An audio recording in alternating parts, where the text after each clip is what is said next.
Olá alunos, vamos para mais uma videoaula de matemática.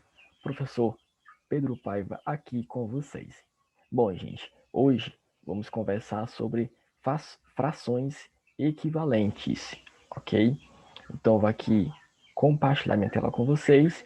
A gente vai observar um pouco sobre frações equivalentes.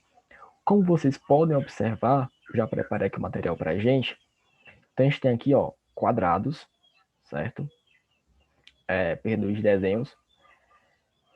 A gente, nesses quadrados, eu reparti em partes. Então, aqui eu tenho duas partes, certo? Aqui eu vou ter 4 partes. E aqui eu vou ter 8 partes, certo? Então, eu pintei partes desses quadrados. Nesse primeiro, eu pintei uma parte. Ou seja, a fração vai ser 1 de 2, certo? Então, numerador, denominador, certo? Então, 1 de 2. Nesse desenho, eu já pintei duas partes. Então, são 2 de 4 partes. Então, duas partes pintadas de 4 partes, certo? Nesse exemplo, eu pintei 4 partes. Então, desse aqui eu tenho 4 partes pintadas de 8, certo? Então, eu posso, ao final, dizer que essas partes, elas são igualitárias, né? Então, 1 sobre 2 é igual a 2 sobre 4, que também é igual a 4 sobre 8. Se vocês for observar, ó, são partes completas. Então, elas são um lado completo, certo?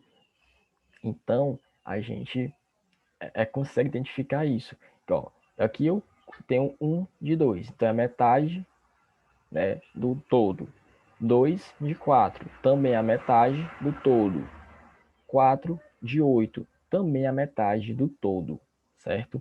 Agora vamos para cá, descer aqui os nossos exemplos e como eu posso fazer outro tipo de fração, né? Identificar a fração. Então, eu posso estar multiplicando por algum número natural.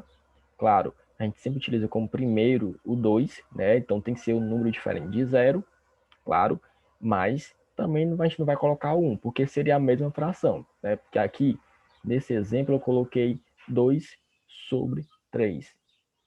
Nesse caso, se multiplicar por 1, né, tanto o numerador como o denominador, vai dar a mesma fração. Então, a gente pega como número natural o 2. Então, pode ser o 2, o 3, 4 e assim por diante. Mas nesse exemplo, eu trouxe 2 sobre 3. Então, peguei eles, né, tanto o numerador como o denominador, e multipliquei por 2. Então, 2 vezes 2, 4. 3 vezes 2, 6. Então, eu encontrei aqui uma outra fração que também equivale a essa aqui. Então, essa fração, 4 sobre 6, ela é a mesma coisa que 2 sobre 3. E eu posso continuar fazendo, né, 4 vezes 2 e 6 vezes 2, ou vezes 3, e elas vão se equivaler. Então, por quê? Porque se eu vou colocar na forma irredutiva, ela vai estar aqui se encontrando, né? Então, se eu colocar na forma redutiva, vou ter que dividir por 2. Então, 4 por 2 dá 2.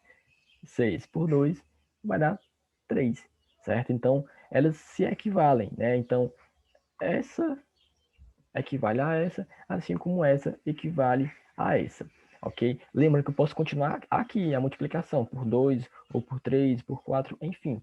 No final das contas, elas vão se equivaler sempre, certo? Aí, como eu posso identificar se a fração se equivale ou não, né? Se ela é igual ou não, né? Se ela é equivalente. Então, nesse exemplo, eu trouxe duas frações, né? 2 sobre 5 e 4 sobre 10. Vocês podem observar que eu fiz aqui, ó,